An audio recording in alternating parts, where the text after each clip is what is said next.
Welcome to my next Better Call Saul Season 5 episode review video. Before I get into that though, pretty important, if you aren't caught up to the point where I am rewatching or watching Better Call Saul, or you're just not entirely sure, then you definitely need to take the initiative and pay attention to the episode's title, which of course I'll mention as well as put in the description. If that happens to be the case, you find that you're not caught up, it would be my recommendation that you don't watch this detailed review any further to avoid any potential spoilers. And full disclosure, I've already seen Better Call Saul all the way through one time. I actually did episode review videos of Better Call Saul Season 6 when the show was actually airing. So if you want to jump ahead now just a little bit and check out any of those episode review videos when I actually originally did them, you can click right here with about 20 seconds left to go of the video. That will be the end screen playlist of my Better Call Saul Season 6 content. And of course, if you want some Breaking Bad content, all my episode reviews, my favorite episodes ranked, my favorite characters ranked, and my favorite seasons ranked, and the El Camino review, you can click right here with about 20 seconds left to go in the video, and that will be my Breaking Bad playlist. But Better Call Saul, definitely an awesome show. Breaking Bad, an even awesomer show in my opinion. Breaking Bad is one of my top 5 favorite shows of all time.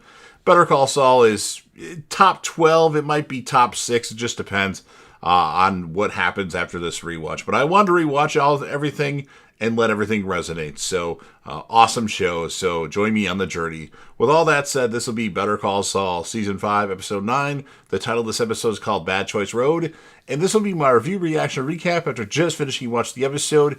Jimmy and Mike are continuing their journey back to Albuquerque through the desert, while an anxious Kim waits in her apartment for any news about Jimmy's whereabouts. The moment the two men finally reach an area where Jimmy's cell phone gets reception, Jimmy immediately calls Kim and assures her that he is safe, and Kim breaks down after receiving the good news. Jimmy and Mike, having changed their clothes, are picked up by Tyrus and Victor.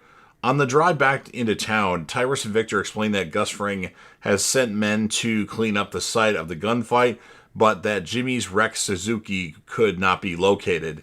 Mike keeps an exhausted Jimmy from dozing off, explaining that he has to think up a story for Lalo Salamanca, explaining why the money pickup took 36 hours instead of a single afternoon. Upon returning to Albuquerque, a visibly disheveled Jimmy totes 2 duffel bags carrying a total of $7 million in cash into a bail office and posts Lalo Salamanca's bail. As the bail office staff count the money, the prosecutors handling Lalo's case confront Jimmy and demand to know where all the money came from. Jimmy states that he doesn't ask how his clients get their money. That night, Lalo Salamanca is released and greets Jimmy outside of the Metropolitan Detention Center. Sticking to his scripted story, Jimmy falsely claims he was delayed because of car trouble near the pickup site and walked alone across country to not risk losing the money. Lalo dismisses Jimmy's concerns about the suspicious prosecutors, stating that he will have returned to Mexico by the time authorities discover that his identity, Jorge de Guzman, is fake.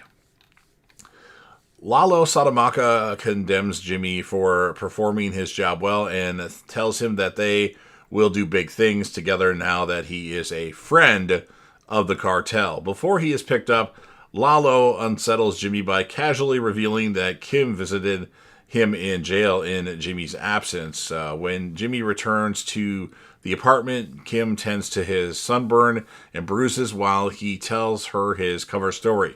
After she gets him into an oatmeal bath, Jimmy confronts Kim about visiting Lalo Salamanca and warns her to stay away from Lalo. He admits that he feared for his life when he was stranded in the desert, and that knowing Kim was safe was the only thing that kept him moving forward. Now, Kim promises to never see Lalo again. When Kim asks Jimmy why he went through all the trouble to collect the bail money, Jimmy tells her to look in a duffel bag containing a $100,000 payout he just earned.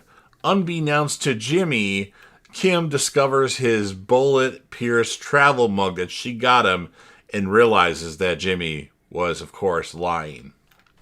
She probably knew that again anyway, or she thought something was fabricated. Mike informs Gus about what happened in the desert. When Mike draws a picture of a tattoo that the gunman wore, Gus realizes they were hired by Juan Bolsa. Gus phones Bolsa at his place and gives him the news that Lalo will be returning to Mexico.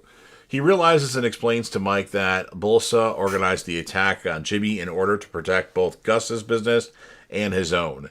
Gus assures Mike that Juan Bolsa will not be a problem, but warns him that their actions must be impeachable with the cartel going forward.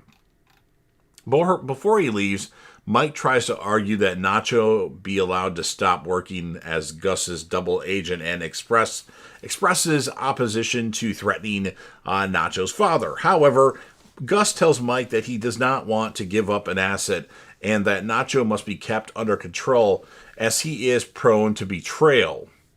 Later that night, Nacho phones Tyrus and gives him an update about Lalo Salamaca's status. When he alludes to his work for Gus being over, Tyrus tells him, just do what you're told. Kim fixes Jimmy breakfast and tells him that she has called in sick in order to help him, at home. Still suffering from trauma, Jimmy becomes agitated when Kim puts peeled oranges through a blender and spills his cereal. Jimmy sits at the couch with his feet in a pan of water, and he and Kim begin watching a movie together. Jimmy, however, remains restless. Soon he receives a call on his cell phone from a client. He initially turns away, but is quickly persuaded to end the stuff with Kim early to deal with a matter concerning a plea deal. Trying to reach out to Jimmy, Kim plainly states that she knows he is lying about what happened in the desert and tells him she will be ready and non-judgmental when he decides to tell her the truth. Jimmy deflects Kim's probing by admitting that he was forced to drink his own piss on the journey back home. Jimmy insists that he is okay and he doesn't want to talk about the matter again. Kim goes to Schweikert and Coakley and tries to dictate a letter concerning Mesa Verde's related business, but finds herself too distracted to continue. Instead, Kim approaches Rich Schweikart, speaking with him in his office in private. Kim announces to him that she is quitting Schweikart and Coakley and will hand over the Mesa Verde account to the firm, keeping her pro bono clients. Before she departs, Kim retrieves the tequila bottle stopper from her office. Lalo tells Hector Salamaca that he plans on hiding out in Mexico until the police are no longer looking for him, and that Nacho will be overseeing the Salamaca operation until Tuco is released from prison in 11 months. He also assures Hector Salamaca that his departure will not be the end of the Salamaca's power play against Gus Fring, planning to use with influence from Don Eladio to turn the cartel boss against the Chicken Man. As he leaves the old folks' home, Lalo looks back with pity as Hector Salamaca is made to attend another person there's birthday party. Lalo tells Nacho to drive him to the border, having watched a tracker in his car, or having placed a tracker in his car. Victor watches the two as they drive away. Jimmy loses a case against District Attorney Bill Oakley, who relentlessly gloats about his victory. Jimmy is picked up by Mike in his car and tries to talk to him about his ongoing post-traumatic condition. Jimmy asks when his symptoms will cease, to which Mike replies that it varies by person. The only way one knows that it's abated is when they go about their daily routine, not thinking about it. Mike also states that he isn't bothered by having to kill the gunmen in the desert since it was a life or death situation and that they were in the game. Jimmy expresses disgust that he and Mike helped Lalo, who they both knew had killed a civilian, and allowed him to get away. Mike cryptically says that is not the end of the story, leading Jimmy to assume that Mike is going to do something to him. Mike tells Jimmy that the choices both men have put them on the road to where they are right now, and that nothing can be done about it. Jimmy is unsatisfied with what Mike says, and that ends their meeting. Lalo Salamaca has Nacho drive him to the pickup site where Jimmy received the bail money. where both men are expecting, to meet the cousins. However, at the last minute, something crosses Lalo's mind and causes him to ask Nacho to drive him several miles back from the pickup site. Lalo tells Nacho that he is searching for Jimmy's car, seeking to collaborate, what Jimmy had told him about the car breaking down. Lalo soon finds the car in a ravine where it was dumped and notices that it is poked with bullet holes. Realizing that Jimmy had lied to him, Lalo asked Nacho to drive him back to Albuquerque. While Jimmy and Kim argue about her leaving Swiker to Coakley, Jimmy begins receiving several phone calls, which he declines out of frustration. Kim goes to the door to answer someone knocking, allowing Jimmy to pick up the phone call. The caller turns out to be Mike, who tells Jimmy to leave his phone on but hidden so he can listen. The visitor at the door turns out to be Lalo Salamanca, who enters the apartment and asks Jimmy to repeat the story he told him about his desert trek. Outside, Mike has sniper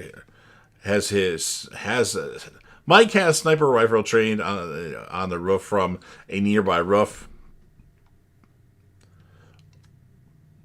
And then Lalo reveals he found bullet holes in Jimmy's car and asks him to repeat his story, pressing him for more information. As Jimmy becomes more and more nervous, Kim intervenes, also blocking Mike's clear sight of Lalo Salamanca. She tells Lalo that the bullet holes probably came from the passers-by who shot at the car for fun. She passionately defends Jimmy, telling Lalo that Saul Goodman would never lie to his clients or to her, and that if he is so paranoid about whether he can trust his own men in the cartel, he has bigger things to worry about than if he can trust his lawyer. Seemingly satisfied, Lalo Salamanca quietly leaves the apartment. He tells Nacho to drive to Mexico, but not the original pickup site. And that's what ends this episode of Better Call Saul. So I'm going to give this one a 9.2 out of 10. A lot of tension in this episode. Character of the episode, Kim Wexler, Lalo Salamanca. Good performances by both. And, obviously Jimmy's the character of every episode, but the secondary character is definitely Kim and or Lalo or both. So you've heard everything that I have to say. Now it's your turn. If you're a fan of Breaking Bad, Better Call Saul, El Camino, and you want to help me out with the YouTube algorithm, please make sure that you Hulk smash the like button, share the video with a friend, put this video on any one of your social media platforms. Don't forget to hit that, or don't forget to sound off in the comment section about what your thoughts are regarding this episode of Better Call Saul. What would you rate it? And who would you choose as a character of the episode? Obviously, you can do multiple ones because Kim and Lalo were both pretty important in this one. I think Kim was a little bit more important. She quit Swikert and Coakley, and she stepped up to Lalo and made Lalo believe Jimmy's story, which I don't think he believed until she stepped in. And then last but certainly not least, don't forget to hit that sub button. You're watching the video anyway. Subscribe to the channel, join the team, show your damn support, and be a part of something special. And you never know what you're going to see on JDev TV.